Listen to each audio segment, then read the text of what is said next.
hadirin yang saya muliakan dan dimuliakan oleh Allah Subhanahu wa taala. Alhamdulillah, pujian dan syukur kita kepada Allah Subhanahu wa taala, ungkapan terima kasih kita kepada Allah. Kembali di malam hari ini kita bersama-sama dikumpulkan oleh Allah Subhanahu wa taala di tempat yang sangat dimuliakan oleh Allah Subhanahu wa taala. Bersama-sama kita diberi kemampuan oleh Allah Subhanahu wa taala untuk bisa berzikir kepadanya.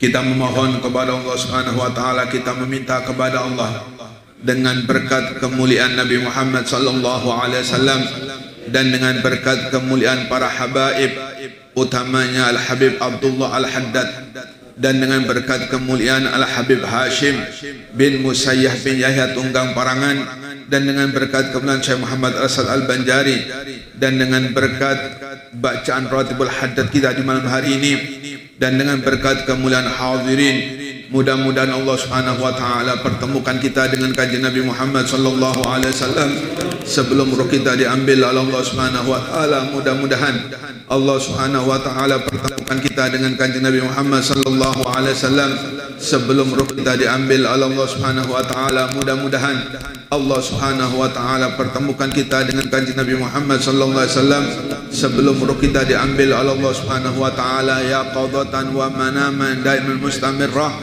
amin ya rabbal alamin. Kita lanjutkan pembahasan kemarin, yaitu nasihat Sayyidina Ali, yaitu pertanyaan seseorang kepada Sayyidina Ali tentang bagaimana Sayyidina Ali memuliakan kedua orang tuanya. Dan kemudian dilanjutkan dengan sabda Nabi Muhammad sallallahu alaihi wasallam. Nabi Muhammad, beliau pernah bersabda yang diriwayatkan oleh Abu Sa'id Al-Khudri. Kata Nabi, khamsatun wajabat lahul jannah. Ada 5 orang yang mana 5 orang ini bisa dipastikan baginya akan menjadi penghuni surga Allah Subhanahu wa taala. Mudah-mudahan kita termasuk salah satu dari 5 ini. Amin. Yang pertama, kata Nabi Muhammad sallallahu alaihi wasallam, al-mar'atu salihah al-muti'ah li zawjiha. Pak RT belum punya ini. Yang pertama yaitu seorang istri yang salihah, yang taat kepada suaminya. Surganya istri itu ada pada suaminya. Kapan seorang suami ridho kepada istrinya, maka bisa dipastikan si istri ini termasuk wajabat lahul jannah. Maka bisa dipastikan dia akan menjadi penghuni surga Allah Subhanahu wa taala. Mudah-mudahan kita semua ridho kepada istri kita semua. Amin ya rabbal alamin. Ar-Rasul sallallahu alaihi wasallam bersabda, "Idza shallatil mar'atu khamsaha wa shamat syahraha wa ata'at zawjaha wa hafizat farjaha qila laha udkhulil jannah min ayyi abwabil jannah syi'ti," atau kama qala. Kata Nabi, apabila seorang istri sholat 5 waktu, nggak perlu banyak ibadah sunnah, yang penting 5 waktu, subuh, zuhur, asar, maghrib, isya. Nggak perlu sholat duha, nggak perlu sholat qobliyah, nggak perlu sholat tahiyat, sholat tahajud. Kata Nabi, kapan seorang istri dia menjaga sholat 5 waktunya dan menjaga puasa Ramadan setahun sekali, sebulan, kemudian dia taat kepada suaminya dan dia juga menjaga kemaluannya dari perkara-perkara yang diharamkan Allah Subhanahu wa taala, maka Allah katakan kepada istri ini, pada perempuan ini, udkhulil jannah, masuklah engkau ke surga, min ayyi abwabil jannah syi'ti, dari pintu mana saja engkau inginkan. Ini kemuliaan bagi seorang istri yang menjaga sholat 5 waktu, menjaga puasa, kemudian taat terhadap suaminya dan menjaga kemaluannya, maka oleh Allah Subhanahu wa taala disuruh milih lewat pintu mana menuju surga Allah Subhanahu wa taala. Kemudian di zamannya Nabi Muhammad ada seorang sahabat. Dia ini kebetulan perang bersama Nabi Muhammad sallallahu alaihi wasallam. Sebelum berangkat perang, sahabat ini meminta kepada istrinya, "Wahai istriku, jangan engkau keluar rumah sebelum aku pulang." Kata suami yang mau ikut perang bersama Nabi Muhammad sallallahu alaihi wasallam. Ketika di tengah-tengah perjalanannya, yakni mungkin sudah dapat seminggu atau 2 minggu, terdengarlah kabar bahwasanya ibunya istri ini, istri yang ditinggal sahabat untuk perang, meninggal dunia. Maka seluruh saudaranya bingung. Didatangi istrinya nggak mau, didatangi si anaknya nggak mau. "Wahai si fulana, bapakmu meninggal."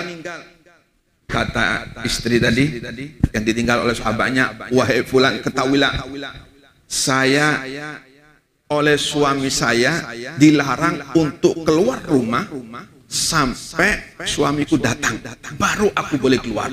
Minta maaf, aku nggak bisa datang untuk menemui orang tuaku yang saat ini sedang meninggal." Saudara datang, tetap ditolak. Kenapa? Karena pesannya suaminya tidak boleh keluar kecuali suaminya datang ke rumah. Maka para sahabat lainnya bingung.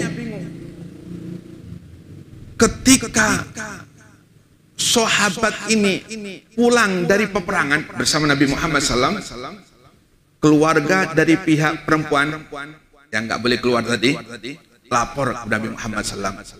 "Wahai Nabi, istrinya si fulan, si fulana, dia durhaka kepada orang tuanya. Orang tuanya sedang meninggal, dia nggak mau mendatangi orang tuanya." Maka ketika mendengar hal tersebut, kemudian Nabi bertanya, "Betulkah begitu?" "Ya wahai Nabi, memang aku tidak boleh keluar sama suamiku sebelum suamiku datang bersama engkau dari peperangan." Maka apa kata Nabi? "Wahai fulan, ketahuilah, orang tua anda, yakni saudaranya si perempuan, diampuni dosanya oleh Allah Subhanahu wa taala gara-gara nurut sama suaminya. Suaminya melarang nggak boleh keluar sebelum suaminya datang. Walaupun orang tuanya meninggal, tetap si istri ini nggak mau keluar, ngikutin perintahnya suami." Inilah surganya seorang istri ada pada suaminya. Namun kita harus tahu, bukan berarti kemudian kita jadi ketua atau kepala rumah tangga kita seenaknya dengan istri kita. Orang yang tidak memuliakan istri, tanda orang tersebut dihinakan oleh Allah Subhanahu wa taala. Nabi Muhammad pernah bersabda, kata Nabi, "Man akraman nisa faqad akramallah. Wa man ahan nisa faqad ahanallah." Atau kama qala. Kata Nabi, barang siapa memuliakan istri, maka dimuliakan Allah Subhanahu wa taala. Dan barang siapa menghinakan istri, dia pun dihinakan oleh Allah Subhanahu wa taala.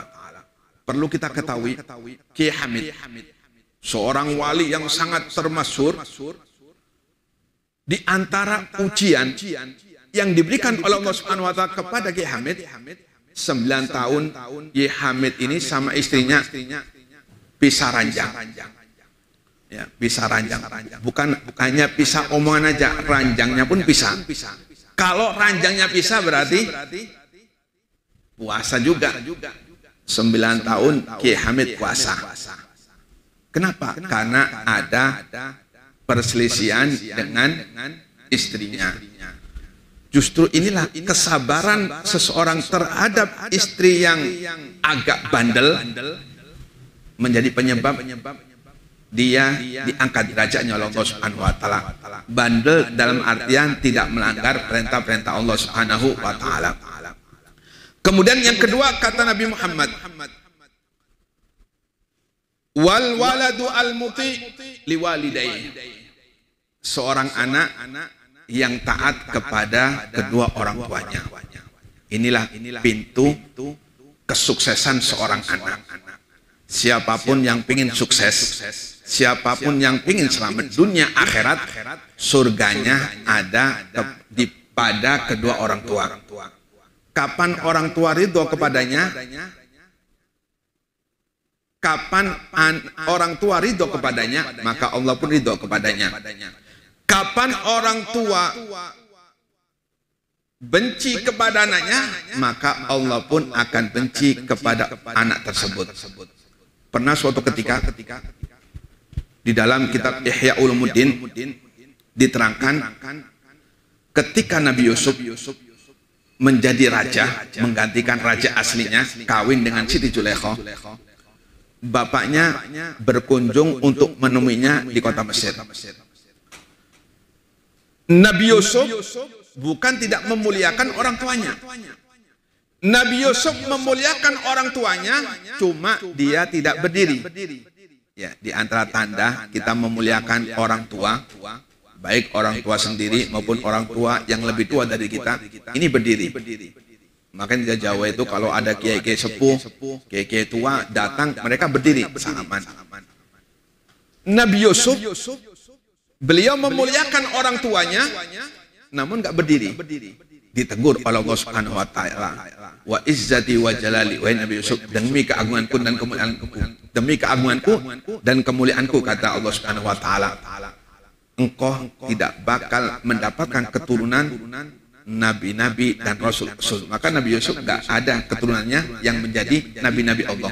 Satupun dari keturunan Nabi Yusuf nggak ada yang diangkat oleh Allah Subhanahu wa taala menjadi nabi atau rasul diutus oleh Allah Subhanahu wa taala. Kenapa? Karena kurang penghormatan kepada kedua orang tua. Orang tua ini surganya kita. Kapan kita memuliakan orang tua, dimuliakan Allah Subhanahu wa taala. Kapan kita menghinakan orang tua, dihinakan Allah Subhanahu wa taala. Termasuk Pak Sakera. Nah, ini mumpung ada Pak RT orang Madura ini. Pak Sakera sakti itu kenapa? Gara-gara memuliakan orang tua. Pak Sakera ini nggak bakal mati sebelum orang tuanya mati. Nggak mempan ditembak, nggak mempan dicelurit, nggak mempan. Kenapa? Berkat orang tuanya. Pak Sakera ini betul-betul memuliakan orang tuanya, dimuliakan oleh Allah Subhanahu wa taala. Mudah-mudahan kita termasuk anak-anak yang dibanggakan oleh orang tua kita. Maka di antara kita tercatat seorang anak yang durhaka ketika dalam sehari kita nggak mendoakan orang tua kita. Kapan? Sehari kita nggak mendoakan orang tua kita, dicatat oleh Allah Subhanahu wa taala termasuk anak yang durhaka kepada kedua orang tuanya. Makanya setiap sholat kita diajarkan astagfirullahaladzim li wali walidayya, saya minta maaf kepada Allah dan kedua orang tuaku, meminta doa kepada memintakan doa orang tua kepada Allah Subhanahu wa taala.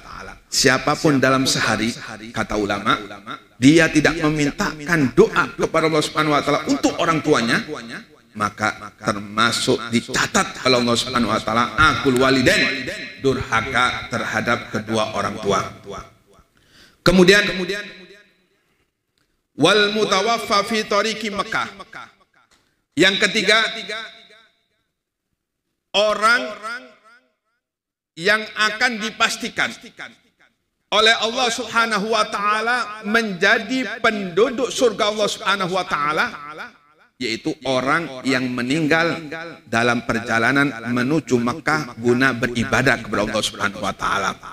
Maka orang-orang yang meninggal dalam perjalanan menuju Mekah untuk ibadah, baik umroh maupun ibadah haji, bisa ditentukan orang tersebut menjadi penghuni surga Allah Subhanahu wa taala, seperti Kiai Maimun Zubair.